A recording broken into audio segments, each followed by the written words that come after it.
Good evening, everyone. So, while I was reading in 1 Corinthians, I came across the passage 1 Corinthians 9:24 through 27, where Paul compares his Christian walk with an athlete running a race. I wanted to share a few thoughts I had on this passage, 1 Corinthians 9:24 through 27. Do you not know that those who run in a race all run, but one receives the prize? Run in such a way that you may obtain it. And everyone who completes for the prize is temperate in all things. Now they do it to obtain a perishable crown, but we for an imperishable crown. Therefore I run thus, not with uncertainty. Thus I fight, not as one who beats the air, but I discipline my body and bring it into subjection, lest when I have preached to others, I myself should become disqualified. So,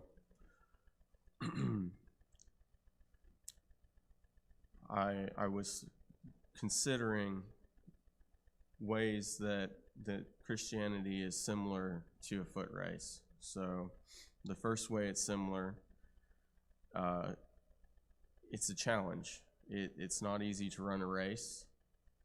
You have to control yourself, but we know this because Jesus told us from the very beginning. If you look in Matthew chapter 7, verse 13 and 14,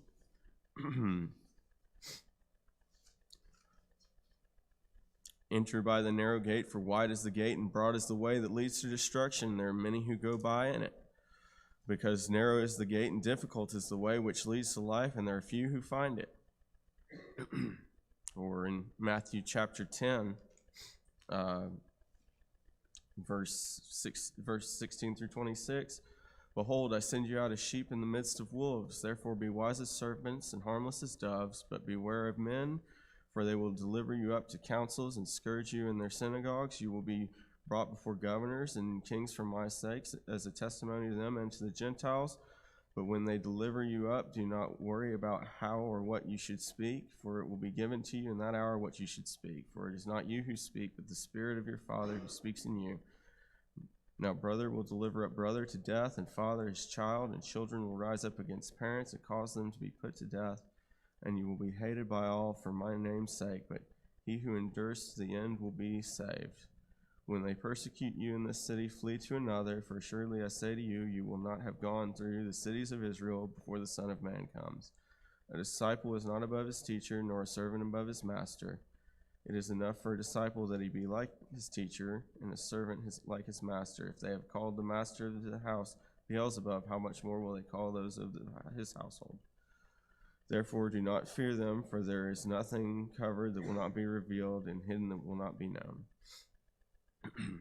Jesus had a difficult life culminating in his crucifixion and resurrection, and we can't expect anything easier for ourselves. So, like training for a race, you should grow as you compete. If you look in Galatians chapter 5, verse 22 and 23, you see the fruits of the Spirit that we should develop as we continue. But the fruit of the Spirit is love, joy, peace, long-suffering, kindness, goodness, faithfulness, gentleness, self-control. Against such there is no law. And if we press on to the end, we'll receive our reward. Paul calls it a crown of righteousness in 2 Timothy 4:8.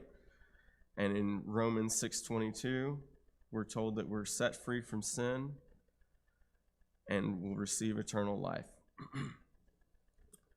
If you would like to join us in this race, or if you've stumbled and would like prayers from the church, please stand as we sing, or come forward as we stand and sing.